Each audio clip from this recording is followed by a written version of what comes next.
किसी और का रिकॉर्ड बनाए ना बनाए, लेकिन पेपर लीक का रिकॉर्ड जरूर ये सरकार बनाएगी। अध्यक्ष महोदय, मुझे इसके बैकग्राउंड में नहीं जाना है कि पूछें। अध्यक्ष महोदय, मुझे बैकग्राउंड में नहीं जाना है कि कब कैसे किस संस्था को बनाया गया है।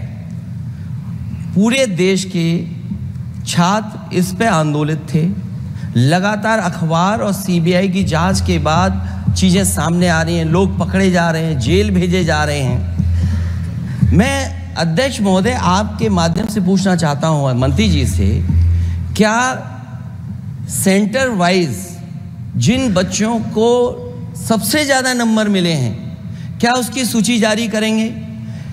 30,000 सीटें जहाँ हैं, कई सेंटर अध्यक्ष महोदय ऐसे हैं जहाँ 2,000-2,500 बच्चे पास हो गए हैं। सरकारी सीटें 30,000 हैं, कई सेंटर में 2,000 से ज़्यादा पास हो गए। कई प्रदेश के ऐसी जगह है जहाँ पर कुछ सेंटर से 600 से 650 से ज़्यादा सबसे ज़्यादा नंबर हैं। और अगर वो संस्था इतनी क्रेडिबल थी तो अध्यक्ष महोदय जिन सेंटर्स पे ये परीक्षा हुई उन सेंटर्स का इंफ्रास्ट्रक्चर क्या था? क्या मंत्री जी ने जानकारी की थी इस बात की? अध्यक्ष महोदय, मेरे आपके माध्यम से एक ही निवेदन है कि बिना ये मंत्री जी रहेंगे तो न्याय नहीं मिलेगा बच्चों को। अध्यक्ष महोदय, आदरणीय अखिलेश जी की प्रश्न का मैं विनम्रता से उत्तर देना चाहूँगा कि अभी अभी सुप्रीम कोर्ट में जो चल रहा है केस, सुप्रीम कोर्ट ने ऑर्डर दिया पूरा विद्यार्थियों की सूची को वेबसाइट में उपलब्ध करा दो। सर, पिछले 3 दिन से देश भर की सारे विद्यार्थियों की लिस्ट पब्लिक डोमेन में उपलब्ध है। ये सारा चीज़ खुले पे है और कई प्रकार की तर्क आ चुका है। सर, मैं एक अभी उसमें केरल के विद्यार्थी भी अच्छे किए हैं, क्या हम ये कहेंगे भी वहाँ भी कुछ गड़बड़ी हुई थी? ऐसे आरोप करना, मैं देश की ग्रामीण इलाका, देश की एसटी इस बार सबसे अच्छा परफॉर्मेंस करने वाले देश की एसटी एससी ग्रामीण बैकग्राउंड आर्थिक पिछड़े लोगों की है। क्या हम उनकी मेधा को हम चुनौती देते हैं? और बाकी रहा क्वेश्चन पेपर लीक की, सर मैं शुरू से मेरा एक स्टैंड रहा, राजनीति नहीं करना, लेकिन अखिलेश जी जब वहाँ दायित्व में थे उस सूबे की, सर सारे सूची है कितने बार उत्तर प्रदेश में क्वेश्चन पेपर लीक हुए हैं। माननीय एक मिनट प्लीज, एक मिनट। राहुल गांधी जी, आप प्रश्न पूछना चाहते हैं? Speaker sir, it's obvious to the whole country. It's obvious to the whole country that there is a very serious problem in our examination system. This is not just a question of NEET, it is in all the major examinations. Now, the minister has blamed everybody except himself, right? I don't even think he understands the fundamentals of what is going on here. आप प्रश्न क्या है आपका? आ रहा हूँ sir. ये मैं question को सेटअप कर रहा हूँ। प्रश्न पूछते हैं।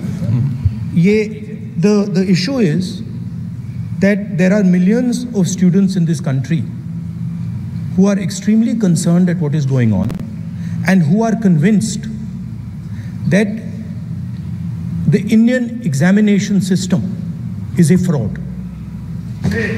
That is what is at stake here. Millions of people believe that if you are rich and if you have money, you can buy the Indian examination system. And by the way, and this is the same feeling that the people in the opposition have. And that is why we are asking some very simple questions to Honorable Minister. Number one, as this is a systemic issue, what exactly are you doing to fix this issue at a systemic level? Yes. That's the first question. Okay. Question में चल रहा है अभी। Please. अब मैं मंत्री जी, मैं एक बार बोल दूं इस बात पे? चलो मंत्री जी, आप शॉर्ट में जवाब दो, फिर मैं बोल ही देता हूं। आज आप शॉर्ट में जवाब देना। अध्यक्ष महोदय, मेरे जो शिक्षा है, मेरे जो संस्कार है, मेरे जो सामाजिक जीवन है, मेरे को मेरे राज्य की, मेरे सूबे की जनता की स्वीकृति मिली है। मैं किसी की, मेरे बौद्धिक और मेरे संस्कार की सर्टिफिकेट मेरे को सारी सदन में किसी से नहीं चाहिए। देश की प्रजातंत्र में चुन के मेरे नेता प्रधानमंत्री मोदी जी को प्रधानमंत्री की भूमिका दिया है। मैं उनकी निर्णय से यहाँ उत्तर दे रहा हूँ सदन को। बाकी ये कहना चिल्लाने से सच झूठ नहीं हो जाएगा साहब। ये जो कहा गया देश की अभी की एग्जामिनेशन सिस्टम रबिश है सर, इससे दुर्भाग्यजनक बयान देश की नेता प्रतिपक्ष का कुछ नहीं हो सकता है सर। मैं कठोर शब्द से इसको निंदा करता हूँ। बाकी रहा, मैं सर आपके सामने, आपके माध्यम से देश के सामने सर एक तथ्य रखता हूँ सर। जिन्होंने रिमोट से सरकारें चलाई है, 2010 में 3 बिल आया था सर शिक्षा सुधार के लिए। उन्हीं की पार्टी के नेता आदरणीय कपिल सिब्बल साहब 3 बिल लाए थे। उसमें से एक बिल था एजुकेशन, उसमें एक बिल था prohibition of unfair practice bill 2010, जिसके उद्देश्य एजुकेशन इंस्टीट्यूशन में माल प्रैक्टिस को बंद करना।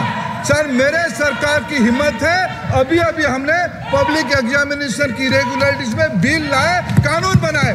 क्या मजबूरी था कांग्रेस पार्टी की, क्या मजबूरी था नेता प्रतिपक्ष की? उन्होंने उस बिल को उल्टा किया, किसके दबाव में उल्टा किया?